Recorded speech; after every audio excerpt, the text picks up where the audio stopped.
I was chatting with my mate, and we were talking about like from when we were younger, when we were teenagers, and he was saying to me about how um, when we basically we lost touch, I think, for a little bit of time, and then when we rediscovered each other, and I discovered where he lived, oddly enough.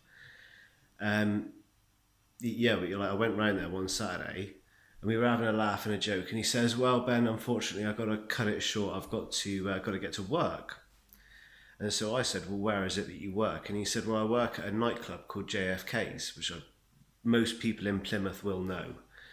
Um, and so he said to me, he said, "Well," I said, do you think they'd have any work going for me?" Bear in mind, I was 16 at the time. And he said, "Yeah, they take on like glass collectors and stuff like that." And they put me in the cloakroom. And it was just literally like 16-year-old Ben, like sat in the cloakroom, like I always wondered whenever I got older. Do you remember Dot Cotton off of EastEnders? And she'd just like constantly be sat there with like a fag on. And that was what I thought. Like I thought, oh, I'll do that. Like, and I was just literally sat in there all night with like a fag on constantly, just a pack of 20 B&H, just chain smoking, with my book of like famous murderers. Like my nan used to have loads of these books of like famous murderers and massacres and all sorts of stuff like that. And I always used to read them when I used to go up to Nottingham on holiday. But like she actually gave me a couple of them, and so what I did was I like used to have one of those books like every night, and then what I would do is I'd I'd get like when a girl would come up to me, like a really attractive girl, she'd come up to me with her coat, and I would look at it and I would say, "Oh, it's such a beautiful coat for a beautiful girl." And then like she'd always have a smile on her face at that, and I would say, "It'd be such a shame if something was to happen to it." And then she'd always look at me like really scared, as if something was going to happen to her coat. And I always said, "Don't worry. Sorry, I realise I've scared you. I shouldn't have done that. I'm so sorry. I've spoken completely out of turn. I assure you, your coat is in the best of hands. In actual fact, I'll tell you what we'll do.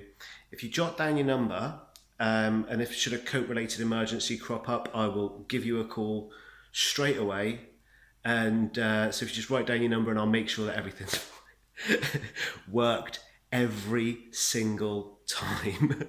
I tell you something, it was like that was one of the best summers of my life. I just used to. It was like in the nightclub, like partying all night, and you know, and just all day, just like not necessarily getting wasted, but just like going to the beach, and just like it was one of those summers where I honestly didn't have a care in the world. uh, and everybody always got their coat back. And it's so odd because when I was a few years later, I was actually reading about law. Used to be big into my kind of, albeit an amateur study of the law, but I found out what that term is. So when you go to a hairdresser's or you put your coat into a cloakroom, the term for that is bailment.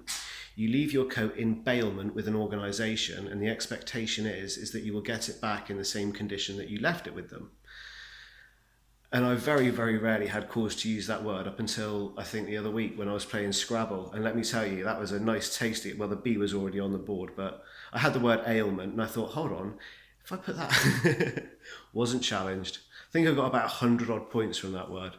But yeah, no, it's times like that, I think, that like when I look back at my youth and I think, well, like as much as this pub shutdown is absolutely killing me, and believe me, it is. But like when I look back and I think, you know, in terms of like actually having in terms of having a life where I've done my fair share of party, and the bags under the eyes will probably tell you that. But yeah, definitely like thinking back to JFK's, God, some of the stories that people could tell you of that place are absolutely legendary.